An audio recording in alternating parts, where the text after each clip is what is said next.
Anxiety is the enemy of stillness. It hijacks the mind. It drowns out logic, poisons clarity, and builds walls inside your own thoughts. It convinces you that something is wrong, even when everything is okay. But what if anxiety isn't something to fear? What if it's something to train? The Stoics didn't pretend life was calm. They didn't deny emotion or pressure. They faced reality head-on, armed with clarity, discipline, and reason. They didn't try to escape anxiety, they rose above it. This is not about hacks, it's about philosophy. Not about tricks, but timeless tools. This is about learning to master the mind before the mind masters you. Anxiety is not a modern problem, it's a human one. The Stoics faced war, exile, poverty, and even death. And yet they remained centered. Why? Because they focused on what they could control: their thoughts, their values, their actions. They knew that anxiety couldn't survive in a disciplined mind. They practiced calm, even in the chaos. They reminded themselves daily that fear is only powerful if you let it lead. Their strength wasn't loud, it was steady. Their peace wasn't perfect, it was practiced. And their wisdom, it still speaks today. So if you feel overwhelmed, if you're tired of spiraling thoughts, if you're ready to silence fear and reclaim inner peace, this is your guide. Let's begin. Chapter 1. Understand the nature of anxiety. You cannot fight what you don't understand. Anxiety isn't weakness, it's your mind on high alert. It's fear without direction. It's your nervous system reacting to perceived danger, even if that danger isn't real. The Stoics understood this. They knew that thoughts are not facts. They believed that emotion should be observed, not obeyed. Marcus Aurelius wrote, "You have power over your mind, not outside events. Realize this and you will find strength." Anxiety is not an enemy to be defeated. It's a signal, a messenger, a challenge. The goal is not to eliminate it. The goal is to face it without flinching, to rise above it, not by force, but by clarity. Chapter 2. Separate what's real from what's imagined. Seneca said, "We suffer more often in imagination than in reality." Anxiety often lives in fiction. What if I fail? What if I embarrass myself? What if everything goes wrong? The Stoics had a response to that. Ask better questions. What is actually happening right now? Is this situation truly dangerous? Or is it just uncomfortable? When you bring anxiety into the light of logic, it loses its shape. It thrives in shadows. It weakens in truth. Train yourself to separate the event from the emotion. What's real can be handled. What's imagined can be dismissed. Chapter 3. Focus on what you can control. Epictetus taught the most powerful framework. Some things are up to us, and some are not. This is the Stoic anchor. If it's in your control, act. If it's not, release. Anxiety tightens its grip when you try to control the uncontrollable, the opinions of others, future outcomes, what might or might not happen. But you don't control outcomes. You control effort. You don't control the weather. You control your response. You don't control the world. You control your choices. That is your zone of power. And staying inside that zone, that's how you break the loop. Chapter 4. Anchor yourself in the present moment. Anxiety lives in the future, but your power lives in the present. Marcus Aurelius said, "Confine yourself to the present." Most of your anxious thoughts are time travelers. They pull you into what hasn't happened yet. They flood you with fear over things that aren't even real. But in this moment, right now, what's wrong? Are you breathing? Are you safe? Can you take one small action? Then you're okay. Anxiety collapses when you come home to now, this breath, this choice, this moment. That's all you ever need to deal with. Chapter 5. Move the body to free the mind. The Stoics walked. They trained. They used the body to influence the mind. You cannot think your way out of every storm. Sometimes you must move. When your heart races, move with it. Walk, breathe, stretch, train. Let your body lead your nervous system back to safety. Modern problems call for ancient practices. Use movement as medicine. Because a moving body creates momentum, and momentum breaks mental paralysis. Chapter 6. Practice voluntary discomfort. Anxiety often comes from a fear of discomfort, so the Stoics trained themselves to face it. On purpose. Seneca wrote, "Set aside a certain number of days, during which you shall be content with the scantiest fare, with coarse and rough dress." Why? Because they knew. When you choose discomfort, you stop fearing it. When you experience difficulty on your terms, the world loses its ability to shake you. Cold showers, fasting, silence, stillness, they're not punishments, they're practice. When you face challenge on purpose, you face anxiety with confidence. Chapter 7.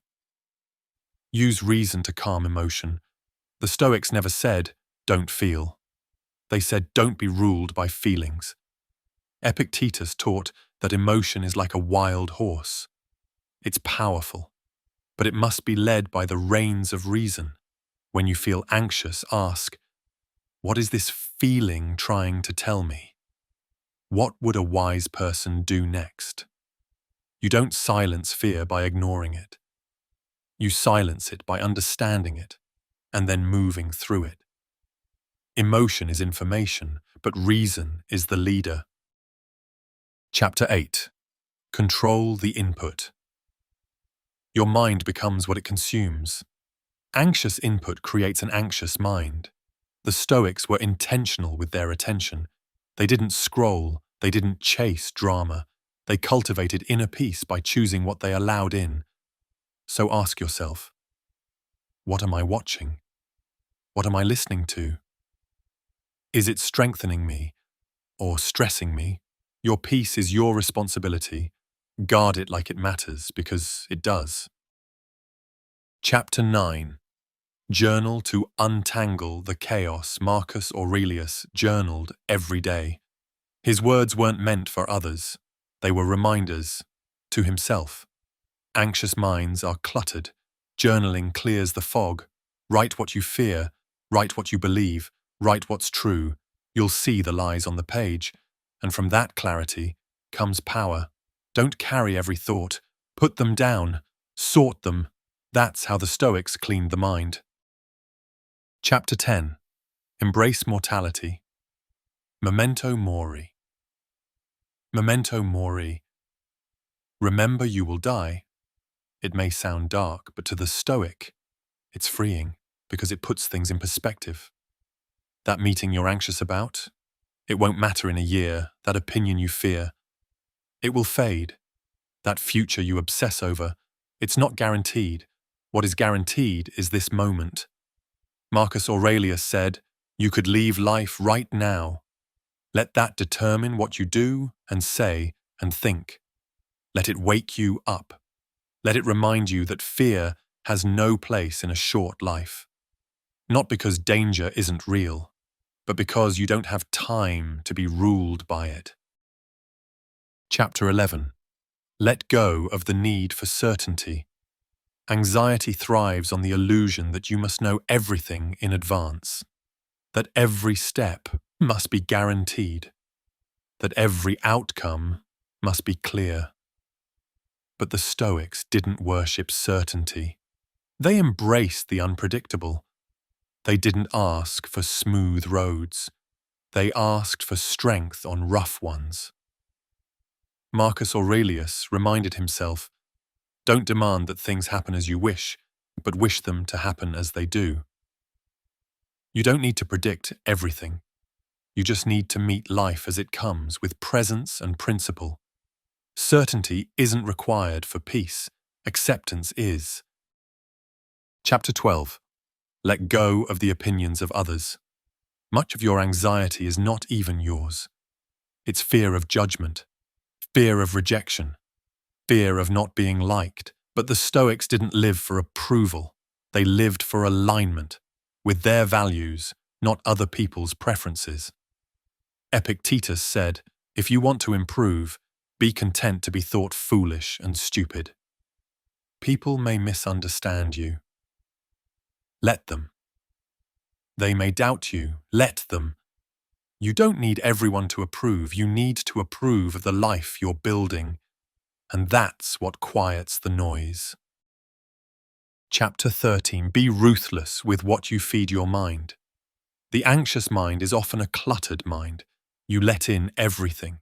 News, negativity, distractions, comparisons, and wonder why you feel lost. The Stoics filtered what they allowed into their minds. They didn't chase gossip. They didn't drown in opinion. They made time for stillness and reflection. Ask yourself, is this helping me grow? Is this making me stronger or more scattered? Every time you say yes to the wrong input, you're saying no to your peace. Protect your clarity like your life depends on it, because it does. Chapter 14. Do not be ruled by emotion. Anxiety often feels overwhelming because it's emotion running wild. But emotion is not a command. It's a signal. The Stoics believed that emotion must be acknowledged but never obeyed blindly. It can whisper, but it cannot lead. When fear rises, you pause, you breathe, you ask, what is the wise response here? Not the fast response, not the emotional one, the wise one. Because Stoic strength is not about being hard, it's about being steady. Chapter 15. Live according to your principles. The ultimate antidote to anxiety is not more control, it's more alignment. When you live in conflict with your own values, anxiety becomes a constant companion. But when your actions match your principles, peace returns. The Stoics didn't chase pleasure. They didn't chase perfection. They chased virtue. Marcus Aurelius said, "Waste no more time arguing what a good man should be. Be one." You don't need to overthink your life. You need to live it clearly, with discipline, with courage, with honor. That's the path to a quieter mind, not from the outside in, but from the inside out. Final reflection. Anxiety is not weakness. It's a signal, a call to awareness, not surrender. It's the mind asking for structure, the soul asking for clarity, and the moment asking for presence. You don't have to be fearless, you have to be steady. You don't have to be perfect, you have to be intentional. The Stoics didn't eliminate anxiety by force. They outgrew it through reason, through focus, through self-mastery. They practiced discipline not to impress others, but to protect their peace. They questioned their thoughts, they clarified their values, they acted in alignment, and by doing so, they turned chaos into calm and fear into fuel. Your peace will not come from avoiding discomfort. It will come from building strength through it. It will come when your actions are louder than your doubts. It will come when you trust the person you are becoming. Anxiety loses power when you stop reacting and start responding. When you stop spinning and start seeing clearly. When you stop asking, what if it goes wrong? And start asking, what can I do right now? You are not fragile. You are not stuck. You are capable of mastering the mind that tries to master you. So breathe, Recenter. Stand tall and remember, you don't overcome anxiety with control. You overcome it with clarity, with courage, with calm repetition of truth. Over time, silence fear. Strengthen reason, reclaim your peace.